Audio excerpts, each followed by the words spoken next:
Hello everyone, magandang araw po. Once again, this is John Rania from Negosyo University. And of course, I have here si aking partner na si Joseph. Hey John, Josel here. Maraming salamat sa introduction. I hope you're well and I hope you're all fine to all our listeners who are here with us today. Yeah, Alam mo John, we have an interesting guest today. Of course, it's a crazy time right now, but I'm so glad that I got a chance to talk and chat even virtually dahil I've been working from home for like I don't know 13 15 years now, even before this pandemic came. Nothing new to you. So it's a relief rin na may makakausap ako, makakakwentuhan and all those things. And I'm very excited for this episode natin, Giselle, because I believe na especially in this time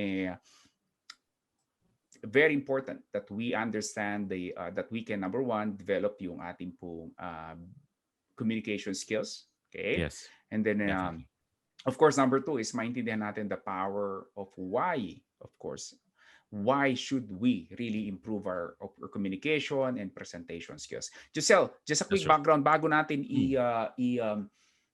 i-introduce ang ating special guest from Canada. Okay. Giselle, ikaw ba, in your experience ba, do you still remember the first time na nagkaroon ka ng chance public speaking? Do you still remember that? Definitely. What was your experience? It was the scariest moment. It was terrifying. Like, I guess I'm part of the general population that fear speech or public speaking more than death itself. There's a survey actually. Totoo yun. That, exactly. Yeah. So I'm one of them. Bugal-bugal na pawis. That's right. Butterflies in the stomach. All the symptoms. No, nandyan. That's right. Yeah. It's the same thing with me. It was my I would say yung subject ko in college, we have a public speaking and all throughout the semester, talagang wala kaming ginawa. Public speaking lang, bunutan, like index card with your names on it, right? So you don't nakakakaba yun every day, grabe talaga. But I believe that it developed me as a person. Now, the good news for listening right now, we have, introduce natin, si Von, Eric. Yan. Okay, Von, magandang araw sa'yo. Hello, thank you very much. Thank you, John. Thank you, Giselle. Thank you very much for having me here. Welcome, Von. Yan, Von Eric Tandoc. Siya po ay nasa Canada right now and he will give us some tips and advice on how to improve your communication skills, your presentation skills. He's also a coach, a mentor, and facilitator for a lot of businesses as well and individuals. So you really have to pay attention, guys, dahil napakahalaga po ngayon. Even if you're a college student, Giselle, right? I believe magpe-present ka sa school. You will learn a lot from this guy, right? Definitely. Yan. And sige, hindi na natin patatagalin. Si Von is also the author of the Say It Loud, Say It Proud. At yun po ang pag-uusapan natin ngayon is how do you speak with confidence, right? Especially for kami ni Von. Von also we were both we're both in Canada right now and we have some challenges with different cultures and all those things. Siguro gano'n rin sa may mga anak. Right? How would you communicate with your daughter or son, right? Your children, and Von will be helping us. Von, magandang araw sa iyo uli. And kamusta ba diyan sa Canada?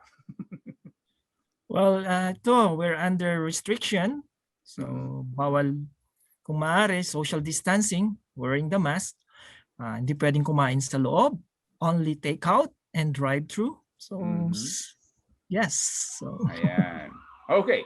So, Giselle, do you want to throw in the first question or do you want me to start with it? Definitely. Before we ask Von to tell us a story about himself, no, I just wanted to let you know, kagaya nung tanong mo, John, sa akin kanina, if there was a particular experience that I had first time, but as far as my memory can recall, yung pinaka-experience ko ng public speaking. And what I like about our guest currently is not just public speaking about speaking English, no? Naalala mo nung bata tayo, they would say, no, na parang ang hirap, maubusan ako ng English or manunosebleed ako. Diba? That's right. But what's particular with our guest right now is that he is in an English speaking country where I haven't lived that long in North America. I visited. But I also noticed dun sa kwentuhan namin ni Von that there are nationals or Filipinos that migrated are having difficulty, maybe because of shyness and That's bashfulness right. kung paano Agree. Lack makipag-usap, of no? confidence. Yeah. Di ba? And maybe not just the Filipinos, but also other nationalities that do not have English as their primary language, Mm. but would like to communicate. And as you say, Von, um, it's important that you also communicate with the locals in the official language. But we're getting ahead of that. No? Please tell us about your story, Von, before we ask you those particular questions.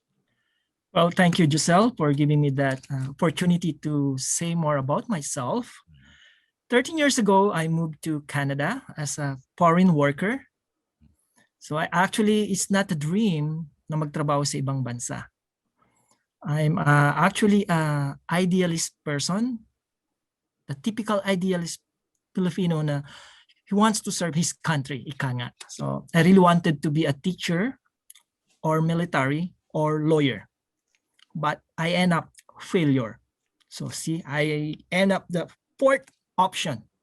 I did not become a soldier. I wanted to be a PMAer. I did not. I think I did not pass the qualifying exam, or there's a quota na tinatawag. I tried to be a teacher, but unfortunately, the school is not yet available kahit na pumasa ako ng licensure exam. So hindi ko nagamit yung license ko. Mm-hmm. And then eventually, gusto kong maging lawyer. I wasn't able to start it. Kasi I know, kahit kumuha ako ng ilang units, hindi ko rin matatapos. That's And right. then I became a staff ng 2 fast food giants in the Philippines. And that is the way, kaya ako nakapunta sa Canada. So that's my vehicle actually. So I applied as crew, and then eventually, I worked my way up to the ladder. Naging manager ako ng local branch here ng McDonald's. Let's say about it. So for more than 10 years, I'm part of McDonald's service industry. And eventually, I found the Toastmasters International. Okay. Because prior to joining Toastmasters International in 2017, I noticed myself during party or there's an event, I'm always with my fellow Filipinos.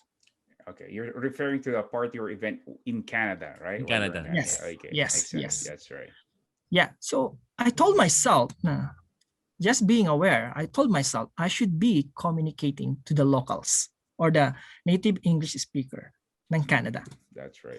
So probably maybe lack of confidence, shyness. That's why nagkukumpul-kumpulan tayo sa kapwa natin Pilipino. I'm not disregarding them. It's just that, hey, you're in a foreign land, you need to communicate, integrate yourself to the locals. That's right. So doon nagumpisa lahat ng awareness ko. I tried to be confident. Sinubukan kong tanggalin yung hiya ko. And I don't mind. I don't mind kung yung English ko is diretso ba o hindi. Mm-hmm. So I don't mind that articulation. I don't mind the intonation. I maybe mispronounce the word, but what is important there is to start and try. That's right. So sabi nga nila, success is not always the result. Sometimes success is on the decision to try. So doon nag-try ako. I communicate to the locals. Mas marami akong naging kaibigan na puti. Kumbaga, sabi nga nila, kapalan mo lang mukha mo. That's right. Yun, doon na nag-umpisa. So, it's the decision to try. If I did not do my part, if I did not try, most likely, baka ngayon hindi tayo nagkikita. Hindi tayo magkakilala. And I'm so proud of myself right now. Na-meet ko kayong dalawa because of that event in my life to try.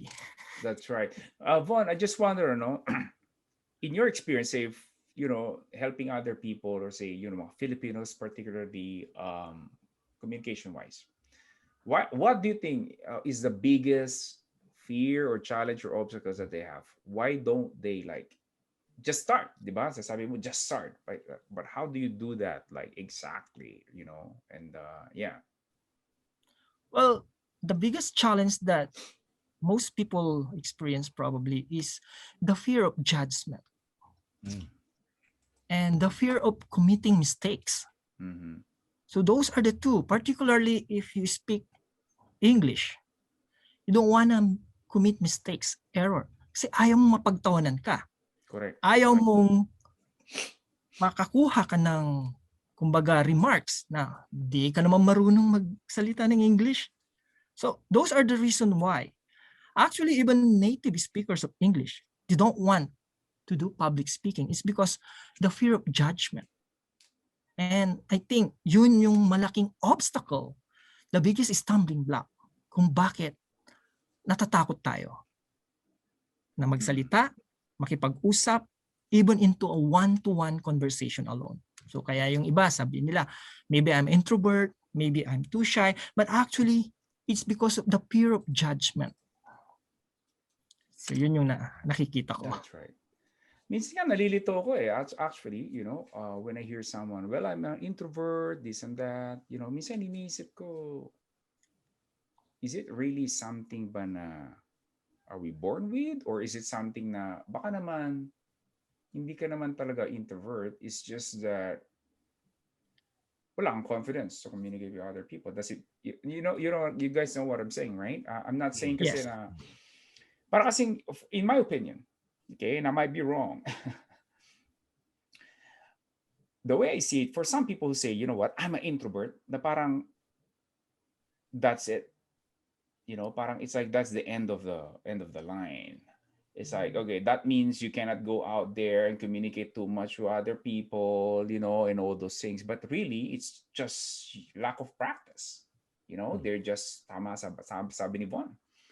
Maybe they're just afraid to, judgment from people and making mistakes. Baka pag na-overcome mo yun, marirealize mo, hindi ka pala introvert.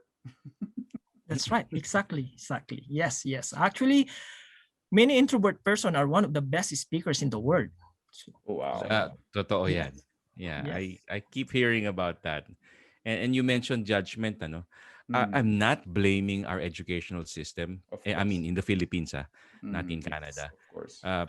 We have been so conscious about that, no? That itself, judgment. Nandyan yung teacher mo, napapagalitan ka, minsan baka batuhin ka pa ng chok. Yung iba naman, kakalabitin ka, alaskahin ka ng iyong kaklase na yung English mo baluktot, bali-bali. Correct. So we have that sort of hang up, no? Do you agree with me that hang up is something that we need to shed off and say, that was the past? Yes, I agree with that. Actually, our group of Filipinos here in the local branch of McDonald's here in Drayton Valley, kami yung unang group ng Filipinos, and we have this arrangement. Oy, mag-i-English ako wag niyo akong tatawanan. So you see, there's a unity among us. That's good. 6 kami nun. So if I will talk to the manager, inutusan niya ako, wag niyo akong tatawanan sa English ko. So that is the kind of mentality na gusto kong makita sa kapwa natin Pilipino and other nationalities. The support. Okay, so I remember that 13 years ago na wag niyo akong tatawanan pag ganito yung English ko. Okay? So in that way, you can get the support, doon nagkakaroon ng confidence If the people around you are very supportive. The reason why we fear judgment, because if we don't feel the support around us, doon tayo nagkakaroon ng problema and challenges. That's support. I agree. Community, or rather yung environment mo is very very important, dahil we are a social being. Whether we like it or not, we are always think about what will other people say. It's just that, unfortunately, you know how it works. Like success is always going out of your comfort zone. Success is always like ignoring what would other people say, right? Right. And especially ngayon with the social media, and we can easily create videos and all. Because one of the things that I teach in terms of marketing is just going out there, creating short videos, right?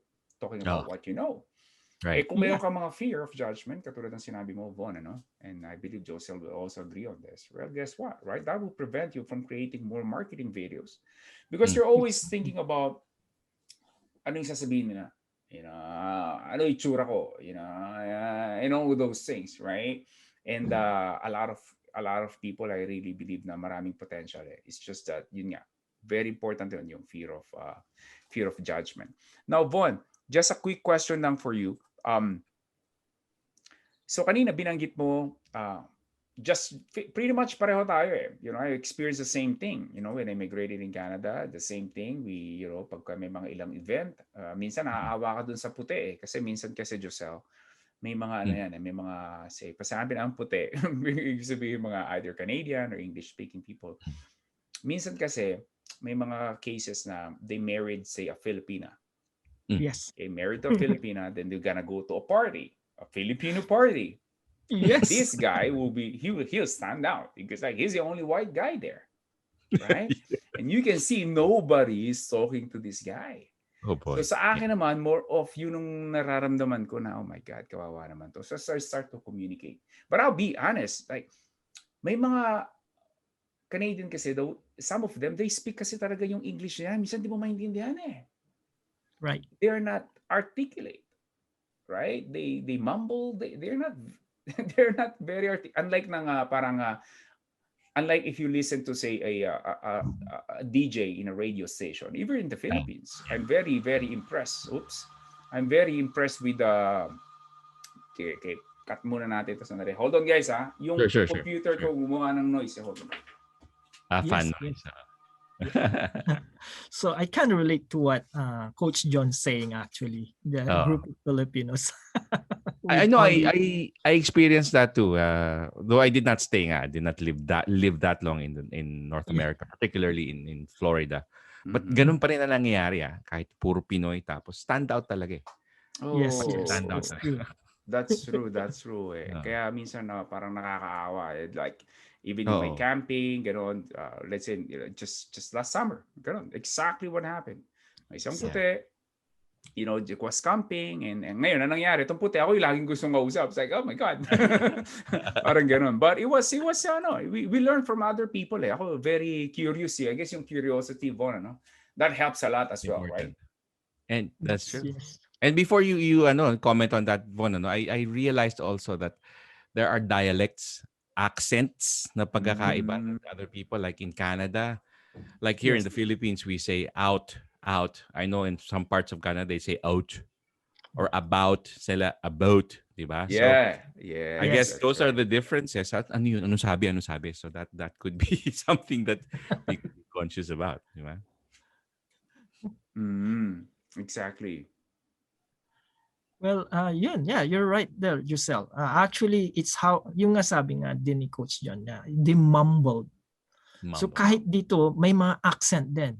Imagine, they're English speaking, pero nagkakaroon din sila na accent, lalo yung mga taga-East and the West. Magkaiba yung English nila. So let's say, na-meet mo yung puti na galing sa East, and then you're in Alberta, mas lalong mahirapan kang maintindihan. I thought nung pagdating ko dito, doon pala. It's more about learning and experience yung nangyari noon. So, tapos meron ka pa makikilala ng taga Montreal, baka French naman yung accent niya. Yes. Or sometimes, I guess one of the challenges natin, when we migrated, we moved to another country, sa akin napansin ko one is sometimes itong Canadian, itong native, right? They gonna crack a joke. But dahil hindi mo maintindihan, you want to appreciate their joke, pero I have no idea what he said. Gusto mo man tumawa? I was like, I have no idea what you mean. You know what I'm saying? Cultural I still remember, meron din namang experience ko naman, nagtatrabaho ko, bago lang rin ako. It's the same thing with Von, when I migrated in here. Then pagsakay namin sa elevator, may pumasok, Canadian, ganda babae. And then she suddenly started the conversation. I was like,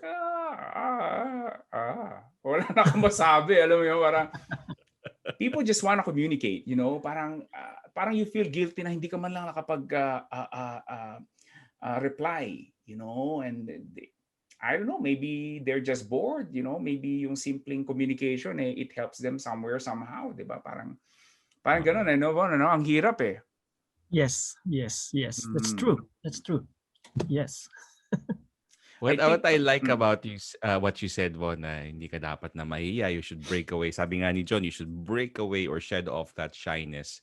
You just have to speak up, no? And come to think of it, if you really want to be a purist in the English language, you have to speak like like the Queen of England and speak the Queen's English. That's right. That's not possible because all of us will commit mistakes. We have differences or nuances with the way we speak. And having said that, what I like about what you did, Von, is you even wrote a book about saying it loud and saying it proud. Hence, the book title, Say It Loud, Say It Proud. Can you tell us Yes. about that? Well, thank you. Well, the book is all about my target audience actually is from other countries here in Canada na tumira, nagtrabaho, naging immigrant and citizen. So, hindi But lang Pinoy. still, yeah. So I'm targeting actually Filipinos, Indian, Also. Chinese. Yun. Okay. Asians. That's why I wrote the book para sa kanila. Nagkaroon ako ng inspiration coming from them na kasi naranasan ko eh. So we all have stories to tell the world. And we also have experience na nakaka-relate sa iba. So that became my inspiration to write this book. And also, I became a facilitator and coordinator ng youth leadership program. And the vision of that is to help students 18-year-old and below to introduce them to public speaking, presentation, and communications and confidence building. So yun din ang nagdagdag na inspiration sa akin to write the book. It's a simple book. It's for beginner actually, for those who want to start a new career, and for those immigrants. Particularly, communicating, public speaking, and presentations is really, really important. Lalo na kung gusto mong mag-advance sa career. Mhm. May kasabihan nga tayo dito, and I even talk to many immigrants. They're from Europe. Mhm. Sabi nila, para mapansin ka at work, you have to talk twice, work 3 times than the locals. Mhm. So nakita ko yun. So doon ako nakarelate talaga. So to be able to talk twice, then I'm here to help them build that confidence. Although confidence, nanggagaling yan sa'yo. It comes from inside. What we need is someone to support. Just like what I mentioned a while ago, na, mag-i-English ako, so huwag niyo akong tatawanan na. Those support, we need other people to support you, particularly a mentor or coach, to unlock that hidden potential. Mhm. Kasi meron tayo yun nun eh. Hindi lang mailabas-labas. So those are the inspiration at nagawa ko yung book na ito. Mhm. Yes. So Very one good. of the first tips na Congratulations. binigay mo is basically yung environment, ano? But let's just say also, of course, this can still be naman applicable, Giselle, even in the Philippines, right? There are a lot of course. Filipinos, they're kind of like insecure when speaking English. Ako din, when I was, before I moved to Canada, hindi naman talaga nag-English. It's just, I moved in Canada. Well, guess what? You gotta learn their language. Of course. But mga advice mo na lang, Von, for those naman na nasa Philippines, before kasi the BPO, big deal eh. Ngayon kasi because of BPO, somehow, let's sabihin na natin mas dumami na yung medyo okay mag-English sa Philippines eh. But what's your advice for those, say, nasa Philippines, they want to improve their English communications? What will be the first step? Kanina nabanggit mo na, maybe a supporting environment. But what if they don't have one? Right? How would they, kung sa kanila lang, what is your advice? Yung first step nila to slowly but surely, 2 things, build their skills. Number 2 is also build their confidence. Okay, let's tackle the build your skill. Read books in English that will help you to understand the language itself. Mhm. Second is, instead of watching the local soap opera, Please. why not watch English movies, right? And if you don't understand the language or kung ano yung sinasabi ng mga actor, meron naman na tayo ngayong subtitles eh. That is right. So that helps you, mariretain din yun sa memory mo. Imagine kung nanonood ka lang ng, let's say, I don't want to mention any local in the Philippines. Let's say nanonood ka lang ng drama or soap opera or noontime show. Maybe use that time to watch English movies. Again, sabihin na naman ng iba, you're not actually patronizing your own. So no, we will disregard that kind of mentality. Right now, if you really want to build your skill, so read books, watch English movies. These are all basic. And this is the best that I always mention to my client. I have a clients in Pakistan. And this is I always mention to them. Sing your favorite English song every day. And think in English. So, magsalita ka think in English. Magsalita ka sa English. So, lagi kong sabihin, let's say, sasabi mo, in your own native, let's say, Pakistan, isipin niya, meron akong bisita mamayang 12 o'clock. Why not think in English? I have a visitor, 12 o'clock. So that way, you build your skill. All basic, but necessary steps. So of course, kung gusto mo nang mag-advance, there's YouTube. Meron mga YouTube dyan if you want to avail of the free. Now, kung talagang gusto mo pang mag-advance, you can get professionals. Lalo sa English, if you can afford it, why not? But for those who really want to avail of the free, lalo na ngayon, social media, internet, hindi kagaya nung unang panahon nung kapanahonan natin talaga, ang hirap nagbabasa lang tayo sa libro, sa mga lumang technology. But right now, there are many resources out there na makakatulong. Until now naman, I'm still using it. Let's say I have a speaking engagement. Titingnan ko muna yung word Pupunta ako sa Google. Paano? Nandun naman yung pronunciation Let's say adversity. O let's say mga word na kailangan mong i-pronounce na hindi mo naman talaga native language. You rehearse. That's right. So you have to rehearse. Pupunta ka ngayon sa Google, i-research mo yung proper pronunciation. Let's say may ginawa akong YouTube last time. Yung honesty. Parang ang tunog, pinakinggan ko, honesty. Parang ganun parang iba yung tunog niya talaga. Pumunta ako ngayon sa Google, tinignan ko yung proper pronunciation. And of course, ang importante din to is feedback, evaluations. Kung meron ka talagang kaibigan na mapagkakatiwalaan, na sa tingin mo, they will lift you up. Nandito nga sa libro ko evaluations. Get evaluations on how you speak. Kahit simpleng pag-uusap lang, let's say, kausap mo is taga-ibang bansa na puti, na nagsasalita English, and then nakikinig. You just get feedback. Sabi mo, kumusta yung pag-uusap namin kanina? Did I convey the right message? Naging clear ba ako sa message ko? Hindi ba ako paligoy-ligoy? Hindi ba ako paulit-ulit? So those feedback, constructive criticism, nakakatulong yun Actually, even destructive criticisms, we have to take it. I have a video actually, so mga YouTube video ko before. Sabi wala daw articulation. Well, I accept it. There's no articulation. That's a few years video. Doon ako nag-grow Instead of being sensitive, accept criticism. Doon ka nag-grow. Like a flower. Flowers, paano ba nabubuhay ang isang bulaklak? Di ba? Sun, fertilizer, hindi lang naman laging minsan yung flower may mga weeds sa tabi nga niya. So lahat yan may mga around you, may negative and may positive. And then isa na lang na sinabi ko sa sarili ko. Well, she may be right nang sinabing wala akong articulation, but ito, I'm a speaker, I'm starting to build myself as a speaker, pero yung nagsabi hindi. Doon na lang Yung nagsabi hindi. Hindi siya speaker, she's just ordinary trabaho, bahay, no extracurricular activities. And tinignan ko yung sarili ko, I have extracurricular activity. So doon pa lang, that first step, that try alone, you're ahead of those people who are not trying. Correct. Alam siguro ni John yan because that is the very nature of bashers, di ba? Yung mga bashers, unang-una kang i-criticize pero sila naman ang walang ginagawa. So Yes. I agree with you. And you said adversity. The perfect example that I'm thinking right now is our very own Senator Manny Pacquiao.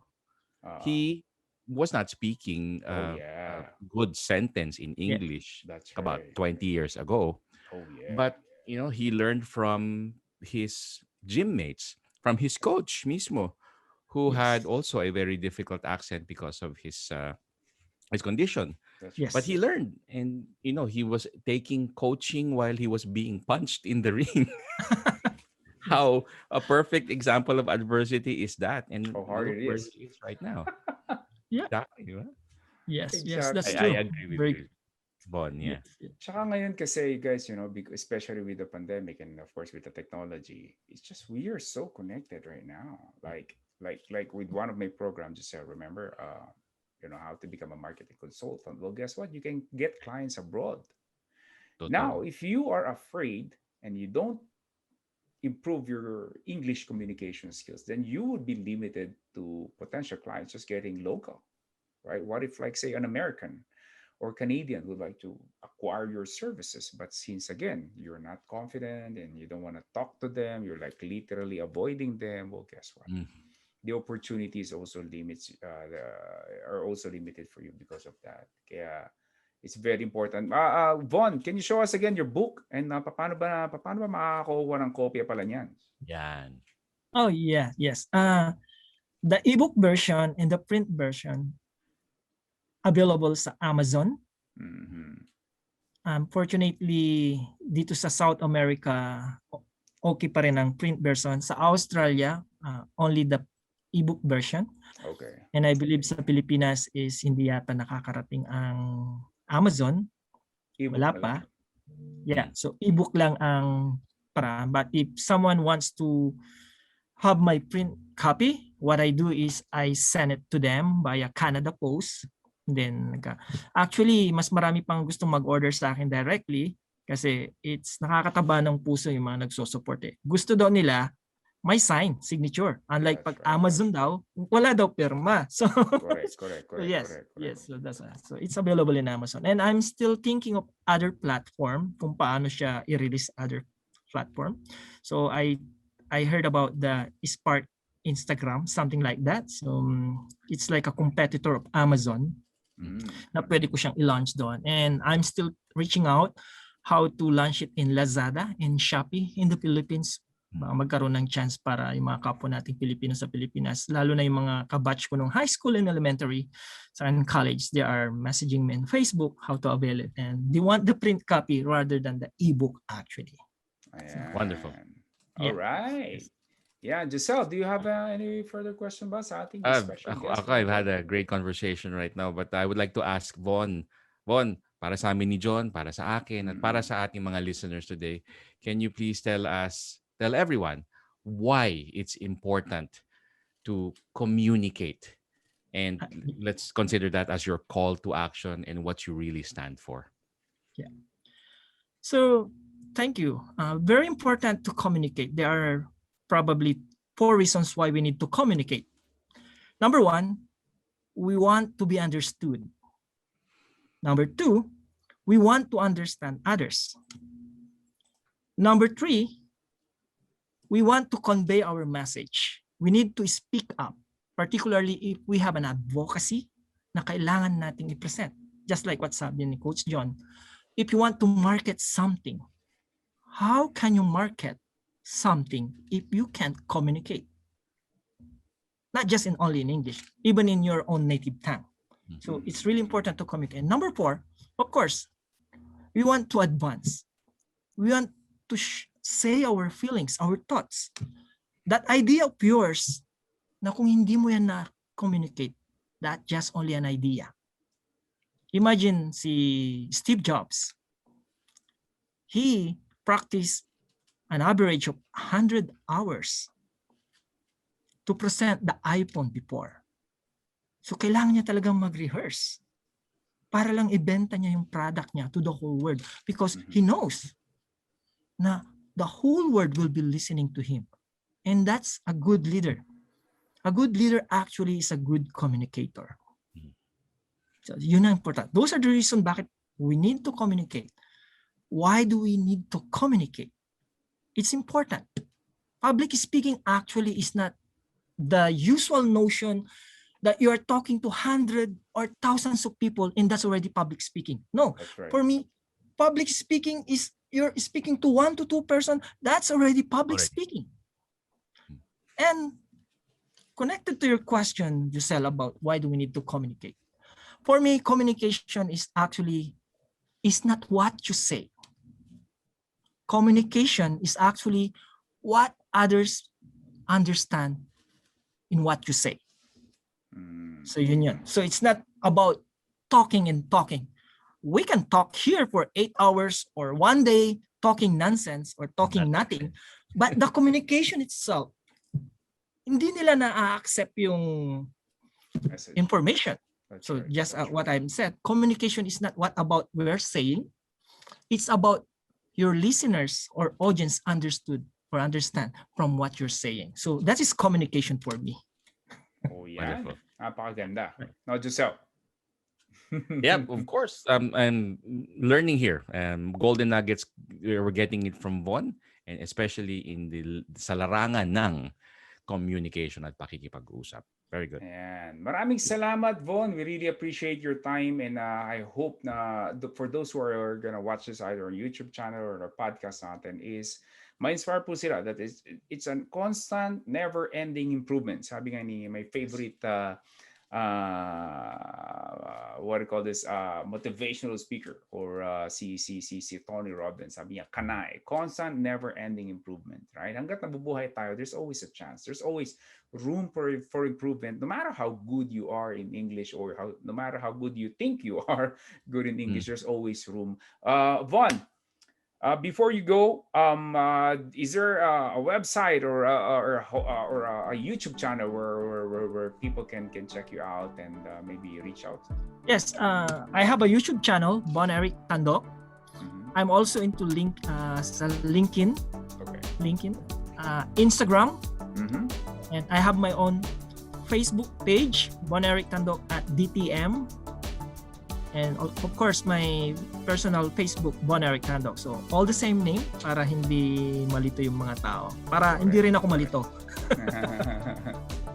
All right. Maraming salamat again, Von Eric. Josel, do you have any last words to say kay Bon and to our guests? Oh, Von, thank you for joining us. I know I had a call with you a couple of days ago, and it was such a joy to listen to you and hear you accept this invitation from us. And we would like to have you again, no, John? Maybe in the future we can have on again. Maaaring maulit yan. We will see kung anong mga feedback ng ating mga listeners. And of course, muli po maraming salamat. Once again, thank you, Giselle. Thank you, Von. And again, thank you everyone sa mga nakinig po ng ating episode, and hope that this inspires you. Once again, this is Coach John Aranya from Negosyo University. And Giselle? Yep. Thank you. And we would like to see you all in our next episode. Okay. Have a great day, guys. Bye-bye. Thank you very much.